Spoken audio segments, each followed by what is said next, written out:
figure this out again.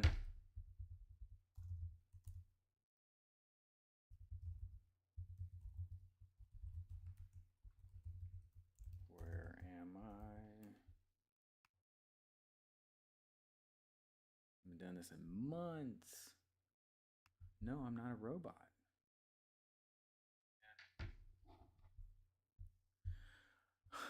Which one's a car? I don't know, man. They all look like cars. Uh-oh. Check the new ones. Let's see.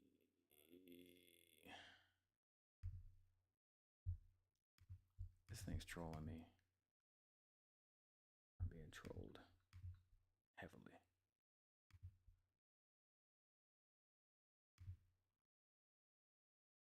We good? Oh my god. I'm trying to get the chat up. Let's see. Someone in here? Hope not. Let's see.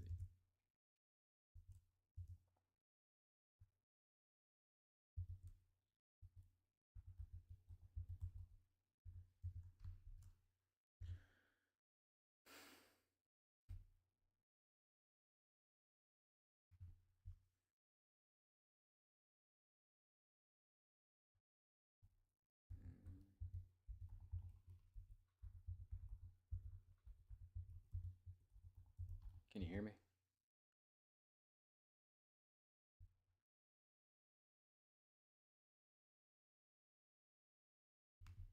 I'll just use my phone. It's fine. No problem.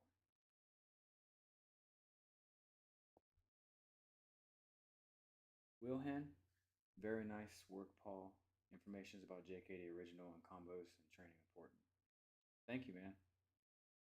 Yeah, I try to share good stuff, but you know, people have their opinions.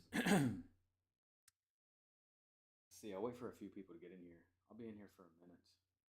I just wanted to get back streaming again. It's been a long time. I just had a lot going on. I have a son due in May, so I'll have a training partner pretty much full time after that. But yeah, how's everybody doing? Everyone training? Getting anything done? Lifting? Supplementary? I think we got what, 3 people in here now?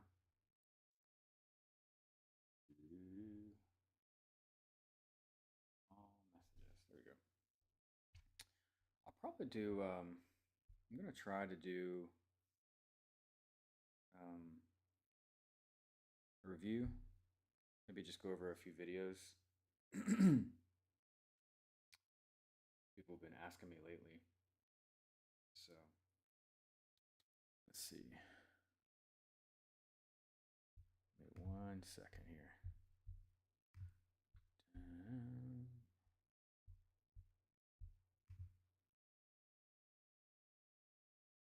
How's the microphone? Can you hear me? Can everyone hear me? Yes? No? Maybe.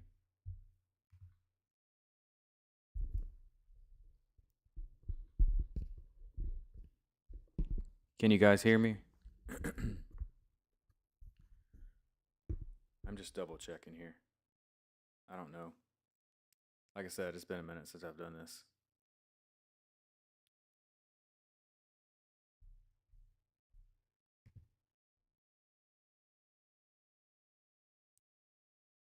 I'm gonna type it and see.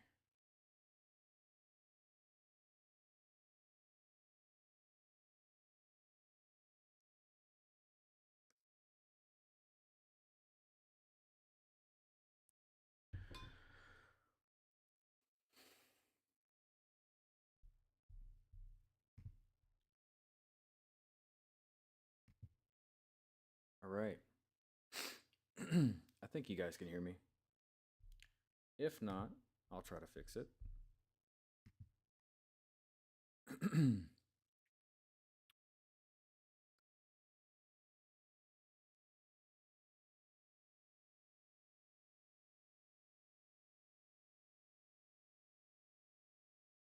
This is the most recent short that I shared. Um, I forgot to post it once I filmed this, and I tried to save it, and for some reason the quality's not the best. But I just want to kind of talk about it, just so people get an idea. Let's see.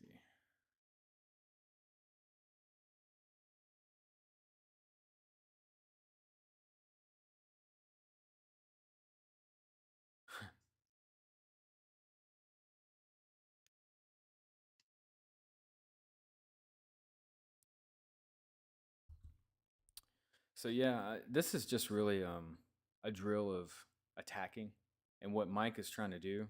Mike is my training partner right here. What he's trying to do is just feed me different obstructions or barriers, and I have to get around them. And he can attack me, but a lot of times I intercept him. You know, in terms of stopping him before he gets started. Um, so at the start, you see here. I'll start over. You see the fake at the beginning. Watch. You see the knee? Look there. So this is a feint to the low line, right? And you can use this to steal distance. So you can use this to, like, you know, make him think that you're going to attack him. And then what you do is you push off the rear leg. So you can sneak in, like an eye jab or a punch or whatever you want to do, right? So what I did was I went for the eye jab next. There it is. And then once he's moved away, right, we want to do longest weapon nearest target. I could have went for the knee here, but we try to watch it sometimes. If the person's leg is kind of an awkward angle, you don't want to injure your training partner because then you don't have anyone to train with, right? So I think I do a groin kick next. Yep. And then after that, we reset. Oh yeah, I accidentally clipped his nuts. I kicked him a little too hard. Again, you don't want to hurt your partner, right? So reset. He says he's all right. And then right before he's ready for me to attack, I kick his shin. And then I eye jab him. And then he changes stances, and then we start again. And again, I start with a kick to the low line, shin, right there. And then that sets him up for another eye jab. And he almost defended that one, but went over the top of his arm. So you see this big hole right here in the middle? So now we have a big opening to the groin or to the body. I think I hit him in the groin here. And then I hit him with a shovel hook afterwards. Yeah. There it is. As you can see, it's just really fencing. And you're trying to disengage to different lines of attack. The goal is, of course, is to use the progressive weapons chart. And by that, I mean, you want to use the longest weapon that you have that's closest to any target available. So that way you're not trying to do a set way. A lot of people are, caught up with jab, hook, cross, uppercut. They're trying to fit within a certain parameter of their method. And the problem with that is sometimes you don't have the time or the distance available to do that. So you just have to make the best of what you have available. And that's why JKD is different than all these other styles and methods. It's because they don't have the fluidity to adapt to wherever the person is. They have to adhere to a certain structure in order to make their stuff work. And to me, JKD is supposed to be like a marriage of, I guess you could say, science and warfare, right? So science, you're really just trying to make the best of your own body and the tools that you have available in terms of your strengths and weaknesses. If you're good at punching, you want to maximize that. You don't want to try to make yourself a really good kicker if you're not the best at kicking. And what you do is once you investigate, and you start to learn more about the human body, then you can train more efficiently, and you're not trying to fit within, someone else's structure. Wilhelm, what'd you say? Let's see. Applied power training that Lee used to generate power can be used with gloves and then removed in the same training session to improve punching and base and trunk fittings. I guess what you're asking is, can you apply resistance and then take them off? This is actually called the contrast method. I think in super training, it was a Russian guy. He was really, really smart guy. Invented plyometrics. He talked about this for like ballistic type training. And what you do is you would, do something to overload your muscles, and then you would take the resistance away and do whatever the activity was. That way you had a higher rate of central nervous system activation.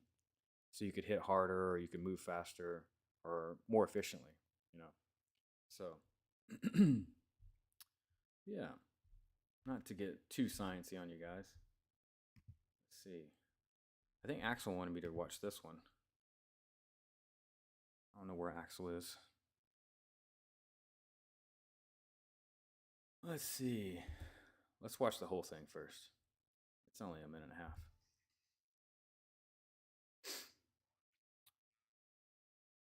Octavio.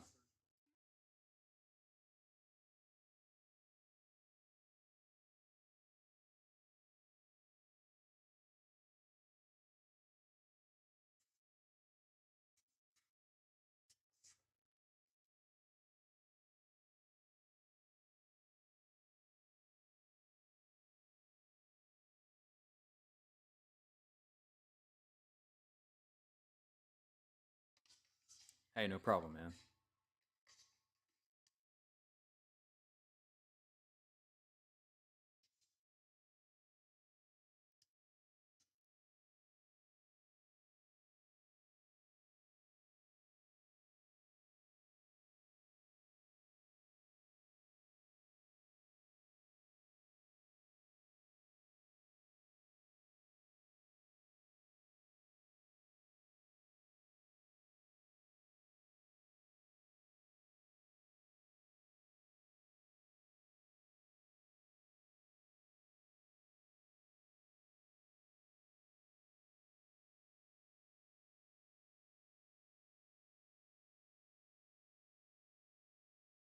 Anybody watch Octavio?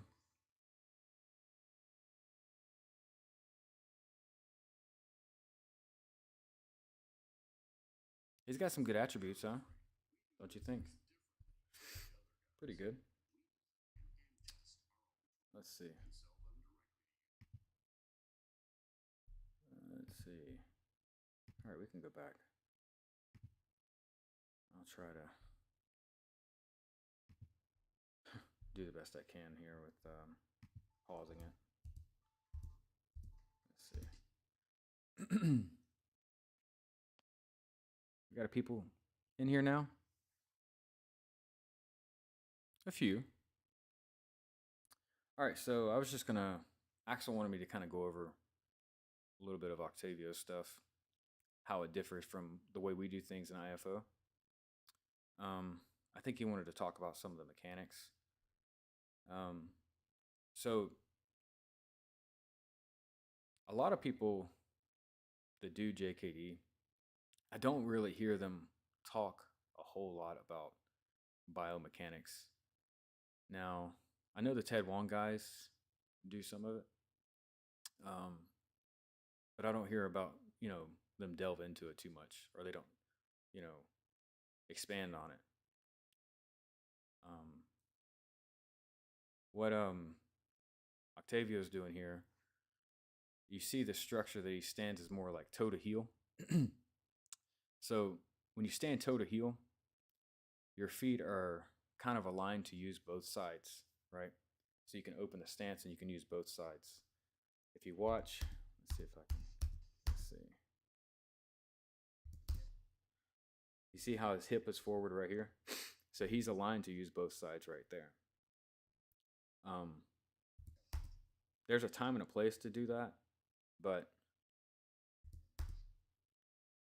if you're doing Bruce's later stuff, like fencing, you stand mostly toe to heel or toe to arch rather, and the reason is because you're using your lead hand and your lead foot more, and the toe to arch has a few strategic purposes for placement.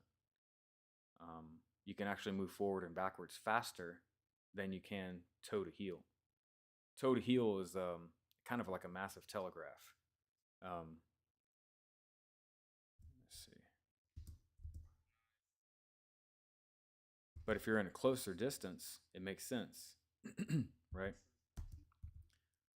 Because you want to use both sides.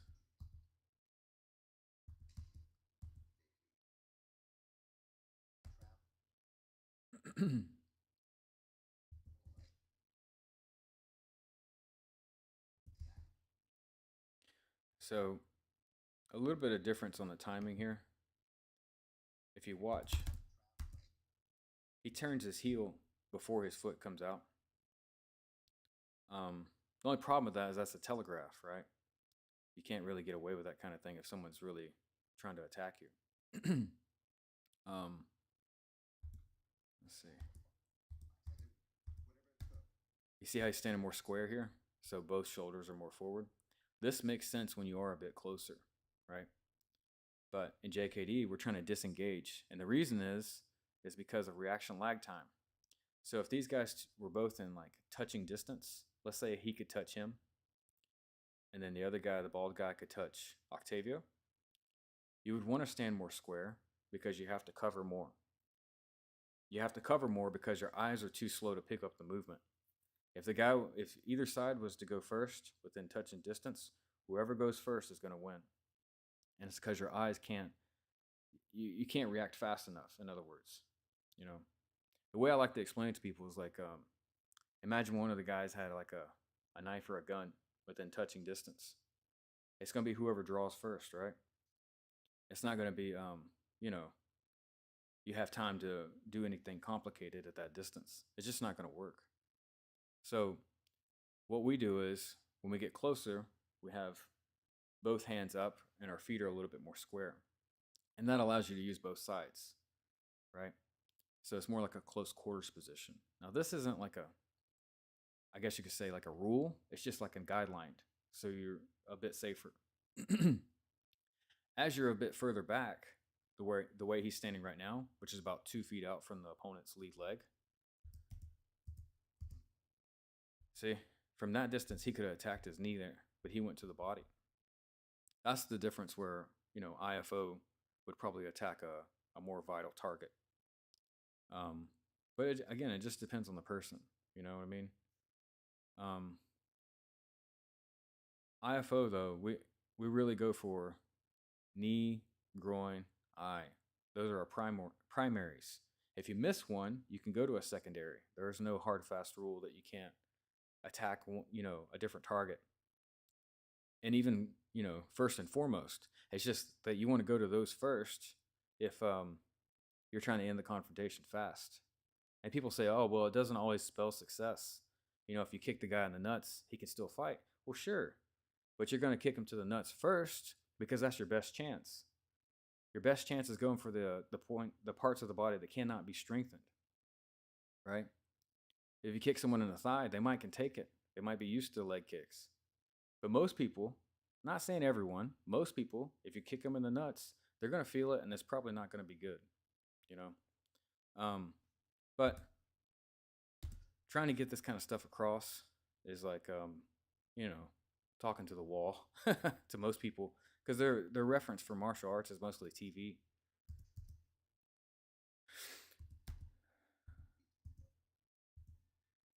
Every shot should be to finish. So he just kicked him to the shin there, right? All right, let's watch this closely here. So he returned back. Instead of going forward, let's see if I can. I don't know if I can do that. There we go. I'm starting to get this again. All right, so we're on the shin here. Look. His weight should continue to go forward right from the leg. Like he should smash through the leg. And then his weight should be pushing off the back leg in order to continue the forward momentum.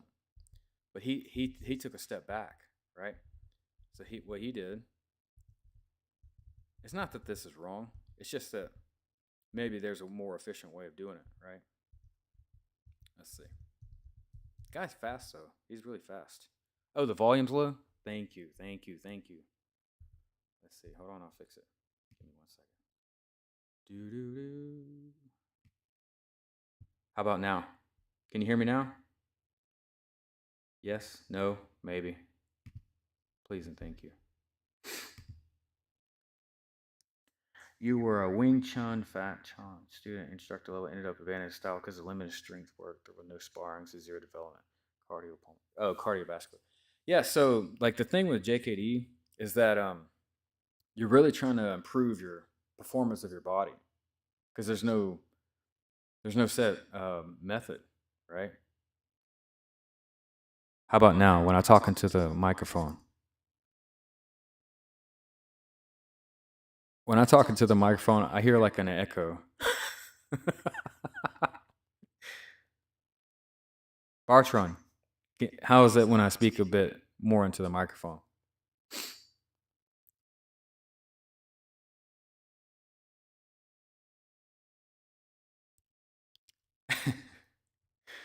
Oh my God, this is painful. Every time I restart doing this. Is it better there? Okay. Is there an echo? Whoops. Let's see. All right, let's go back here. Where was I? I see how you push off that back leg? That's how you should push forward. See that? Yes. All right. Okay, good. Perfect. All right, let's go back to this here. So you see the leg kick here? He's kicking to his shin. You really should smash through the knee, but if it's like a leg obstruction and the guy's going to throw a kick or he's, coming forward really fast, you can use it as an obstruction and you can smash through his knee, right? Oh, there's an echo. Oh my God. You guys got to bear with me until I get back into this stuff. Anyway, so let's say this is a leg obstruction, right? And he's just obstructing his forward momentum. You're supposed to smash through the leg, but your weight continues to go forward, right? Because you're intercepting him. So instead of bringing your leg back and then moving back, right? You see how he moved back?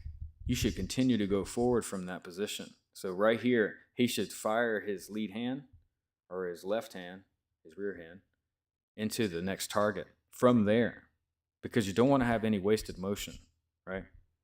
That's not that this is wrong. It's just like there could be a better way to do it, All right, let's see. Push off, back fist. All right. Cool. And then I guess that's just a straight punch. So that's not really a straight lead, but it's a back fist, right? And then, see, the targets don't really make sense here. So he's throwing a back fist to the person's head, right? And let's say the person moves to his left. You wouldn't really stay in the same position. You would turn. You would pivot around your back foot. My mouse is acting up. 1 second.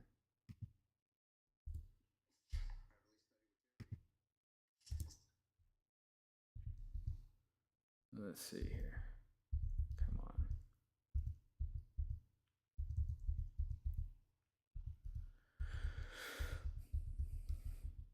All right, let's see. We're getting there.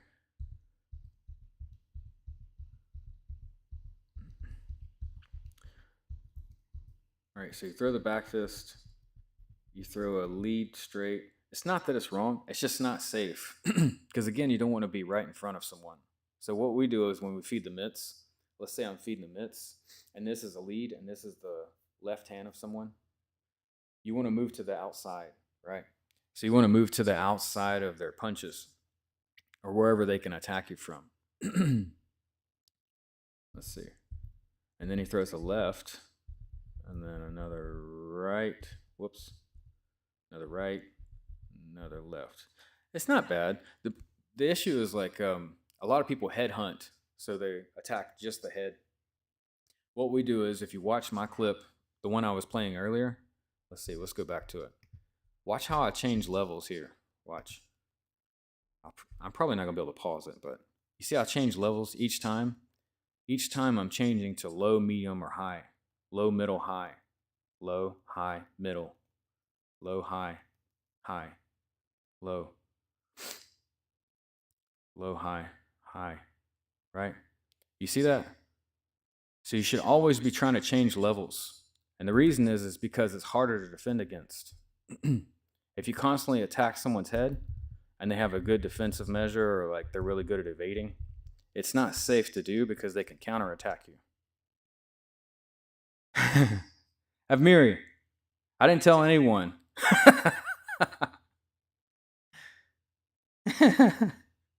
I just decided to do it. I got a wild hair and I tried to find all my stuff to stream. And as you can see, it's kind of a mess, but I'm getting back to it, man. Let's see. Octavio's fast though, man. Did you see those kicks? Woo! We want to be kicked in the nuts by this guy. Let's see. That's a good magazine pose. Let's see here. All right, let's see. All right, so. Come on. I need faster internet here. Let's see. All right. We're going to go. So that's really like punching distance. So he could punch from there. You could punch from there. All right, so he slides and replaces. He kicks to the shin. It looks like another leg obstruction. Oh, it looks like a hook kick. It's a hook kick to the leg, lower leg, and then he throws a side kick after. All right, so let's see. Ta-da.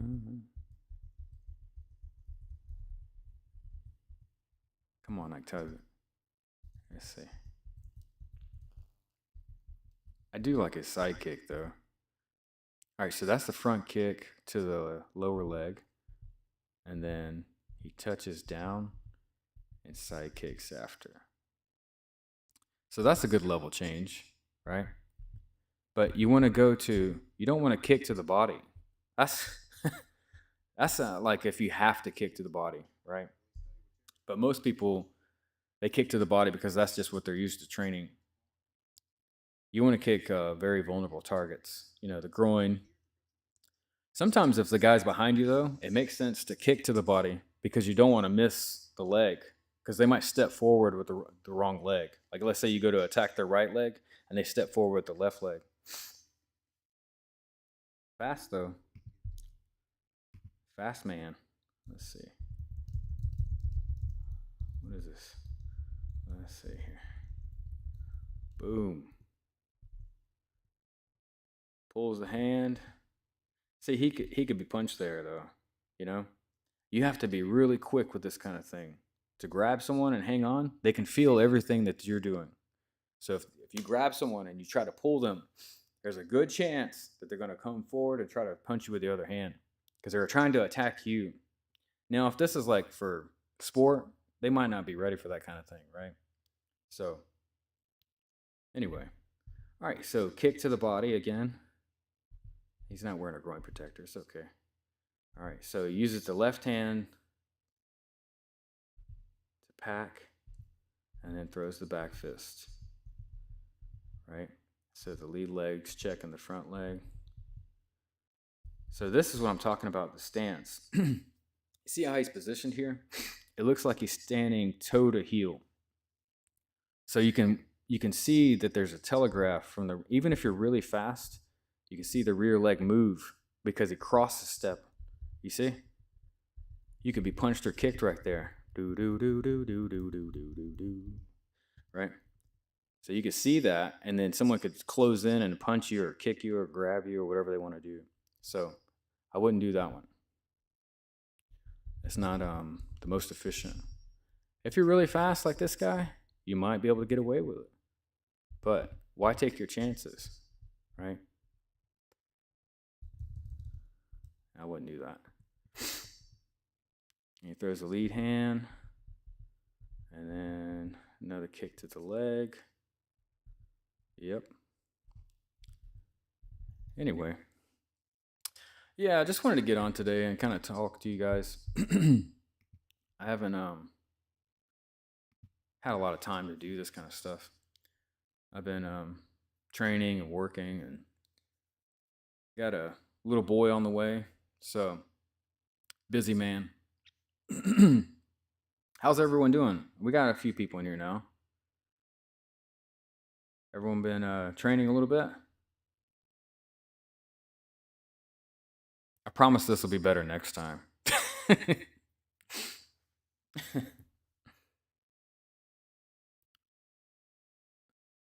I was talking to one of my good friends last night, and we were talking about you know Tommy's approach to JKD as opposed to other people, and how he wasn't really taught by anyone.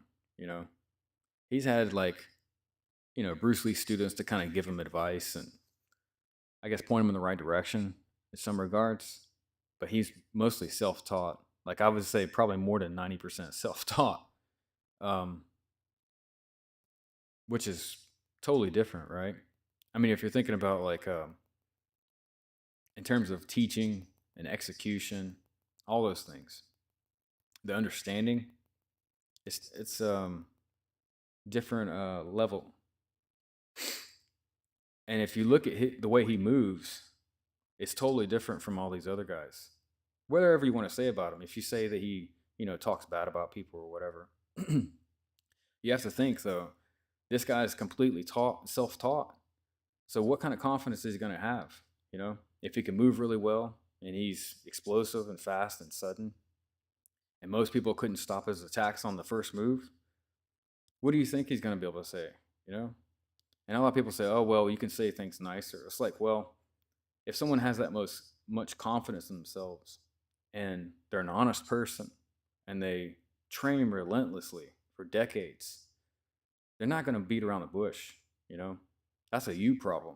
That's because you just don't want to absorb what they're saying because, you know, they might be erasing some of your martial history, making it obsolete, you know? Yeah, people don't want to hear that, but this guy's different, you know?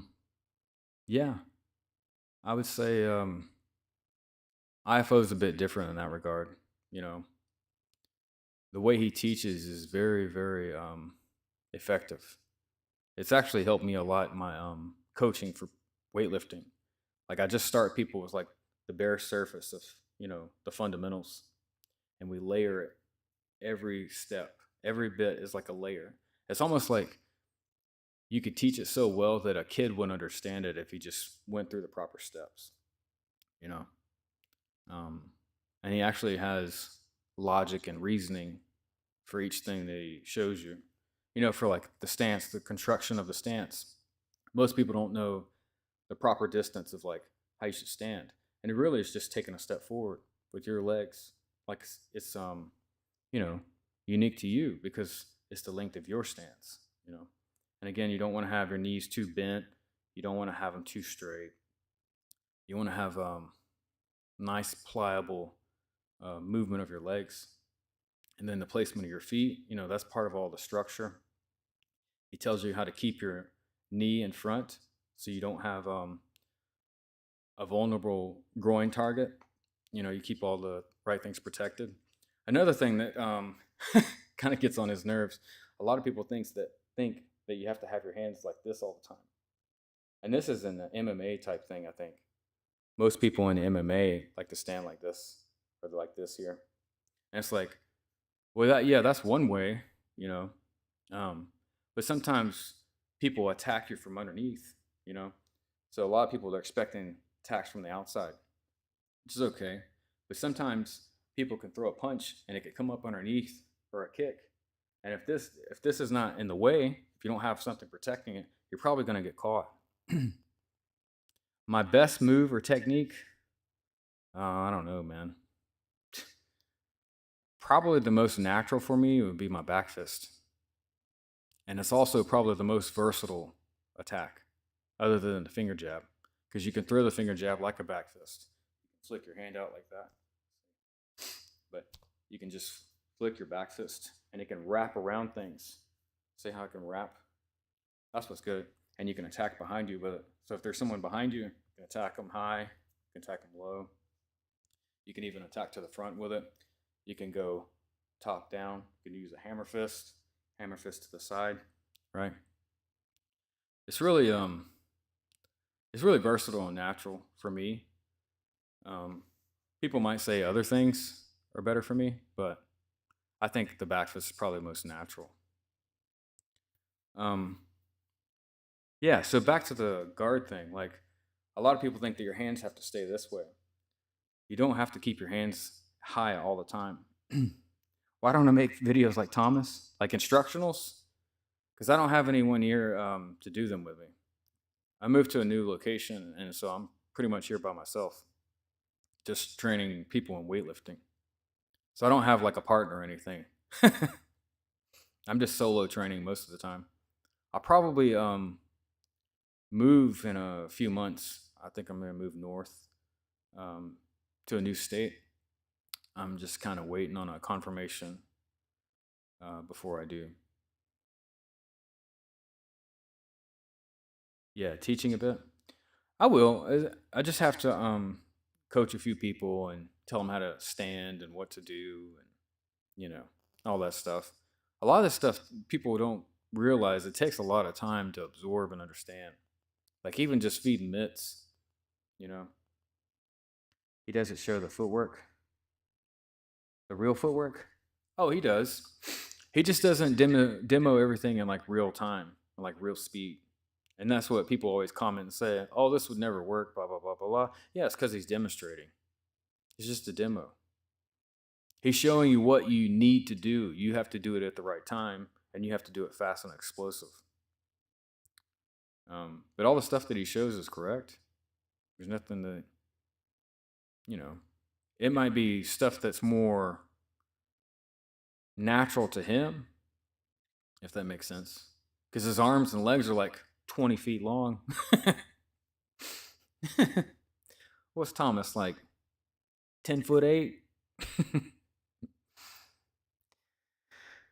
Let's see. What's up, son? Since the back fist is so versatile, do most people practice having enough shocking knockout power in all directions? No. Most people think the back fist is just a snappy punch, right? What most people don't understand, if they haven't been really taught or they I guess haven't really thought this stuff out, is that all your tools, let's say this is my target, right? And this is my weapon. There's a thing called long and short punches, right? And this is from Tommy's online lessons, but I think Bruce talked about it in some of his notes. And long and short punches, this isn't a long punch and then this is a short punch. No, no, no. A long punch is when the punch stays on the target longer and then comes off, right? A short punch goes on the target and then comes off quickly. So you have long and then you have short, right?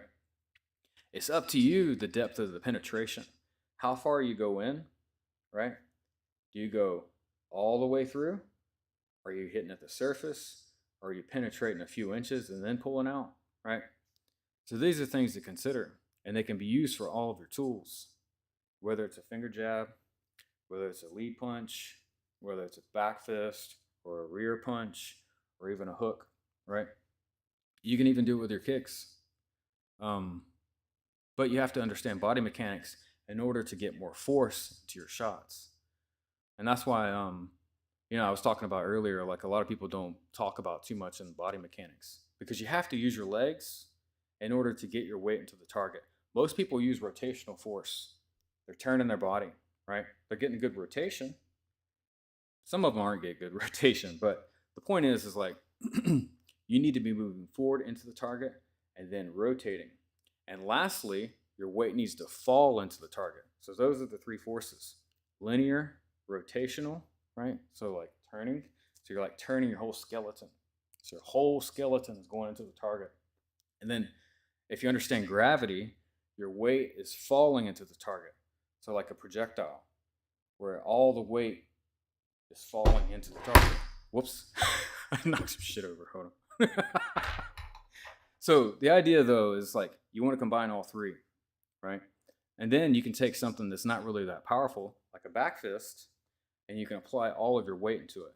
The thing to consider though is you need to have this really well conditioned, right? Because this will shatter. If you don't hit something maybe soft enough and this isn't conditioned, your whole hand will shatter because of the amount of force going into the target. Hope that makes sense. Anyway. All right, guys. I'll probably get back on maybe tomorrow. We'll see. I might be traveling. Looking for a new house. Can you show us the cross and hook kick with the rear leg someday? So, like, Bartron, you mean like throwing the cross and then throwing the rear hook kick with the rear leg? Yeah, I mean, you can do that. You can do that. The idea, though, is like you don't want to break your structure too much. If you break your structure too much, you leave your center open. And then it's hard to move in any direction, right? So when you break your structure, it's hard to move explosively in every direction.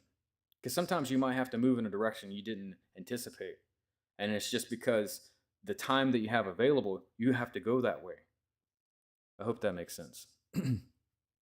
Notice back fist is almost a straight lead with a bit versatile variations. So most people think of like the straight lead, it's just coming up straight like this here.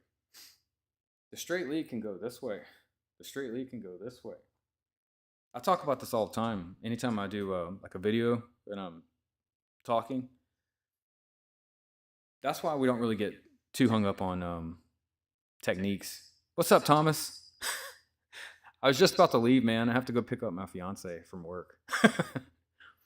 Now it's been a minute, but the point is like this doesn't have to be the lead punch every single time. It doesn't have to go just straight in, straight out. You know, sometimes it could come up. You see how my arm is traveling upward, right? So it's going up this way. So most people think that, you know, like a jab or a hook or a cross, it has to be delivered one way. That's not the case. You have to work with what parameters are what you're giving and the opportunity, you know, based on the time. If you have the time to attack, it doesn't have to be a perfect so-called hook every single time, right? That's wrong anyway, because look at the elbow. Elbow should be down. It should be like that. Yeah. So again, there's no really set way as long as you're working with guidelines, and the guidelines are the principles. You know, just back from class. Okay, cool. Thomas, you still teaching? Oh,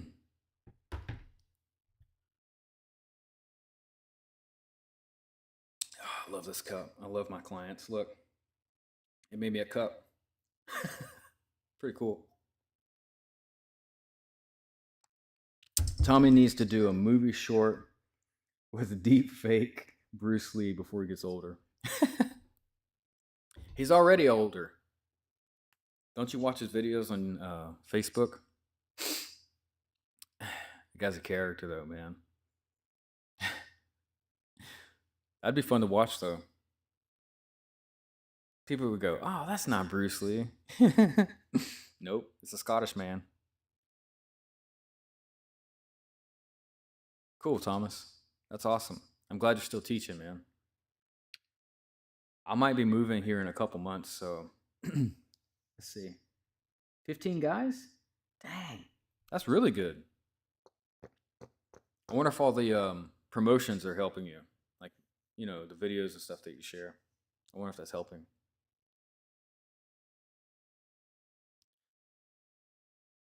Avmiri, someone made it for me. I didn't buy it. Someone made it for me.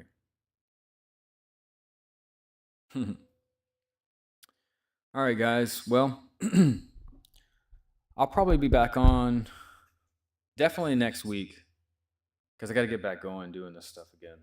I'm just trying to get moving again. Like I said, I have a baby on the way, so time is not really on my side. Let's see if I can find the picture. Hold on a second.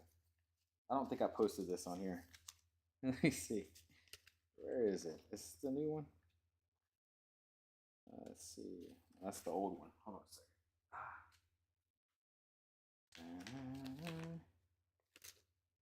Where is it? Oh, here it is. There he is. Alexander. His name is Alexander. You see this right here? His hand? It looks like he's holding a focus mitt up like this here.